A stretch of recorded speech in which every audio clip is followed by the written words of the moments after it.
press the bell icon on the YouTube app and never miss another update. Japanese Prime Minister Shinzo Abe has arrived in the western Indian city of Ahmedabad on Wednesday for a two-day trip in the country. Well, this is his first visit to India since taking office. Abe was greeted by Indian Prime Minister Narendra Modi at the airport, and the two leaders expected to talk about further cooperation and closer ties. The pair will also attend a ceremony for India's first bullet train project, which will make use of Japanese technology.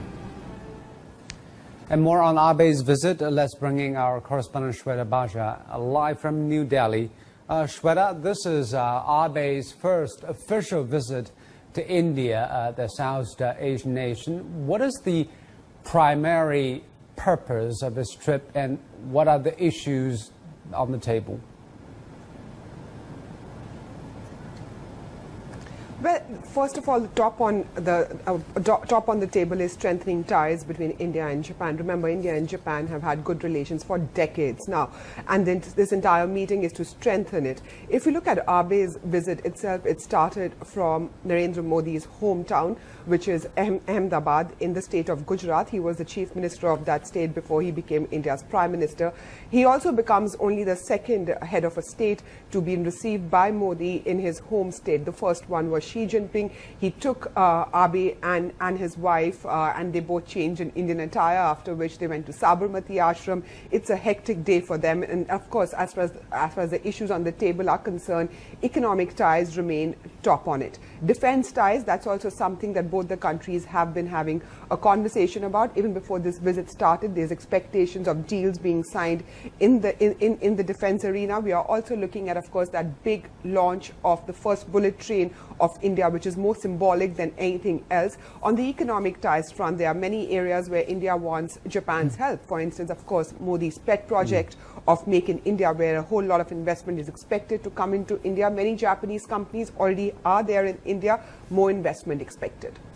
And a lot of people are talking about the ceremony to break ground on India's first high-speed railway project, the bullet train. Of course, that shows the strong mutual trust between the two sides. How will this change your country's infrastructure?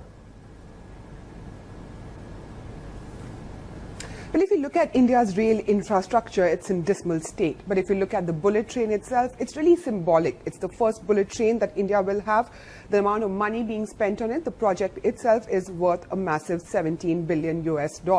It will ply between India's financial capital, Mumbai, and Ahmedabad, which also happens to be a major trading city. So to ply between both these cities, the groundbreaking ceremony is more symbolic in nature. As far as India's infrastructure is concerned, of course, a lot more needs to be done. But if I was to talk just about that bullet train specifically, it will be about 311-mile or 500 kilometers long high-speed rail ring between, of course, the financial hub, which is Mumbai, and industrial hub, which is Ahmedabad.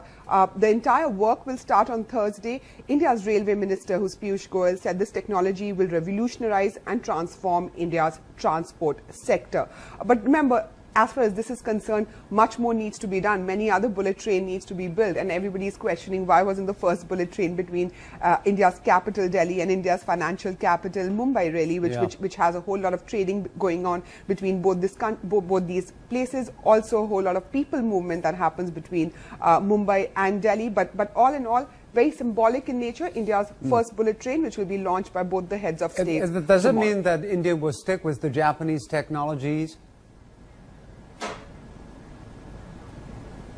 That's not sure, really, whether India will stick with Japanese technology or not. But as far as this is concerned, the entire process that went into giving Japan that deal, it went on for years, really, and after which Japan was decided. If you look at the technology itself, India, of course, wants that technology to come in, but the first project would really serve as a pilot project. We'll see how it actually pans through, how many years the entire project goes through. Indian government wants the project to actually happen as soon as possible.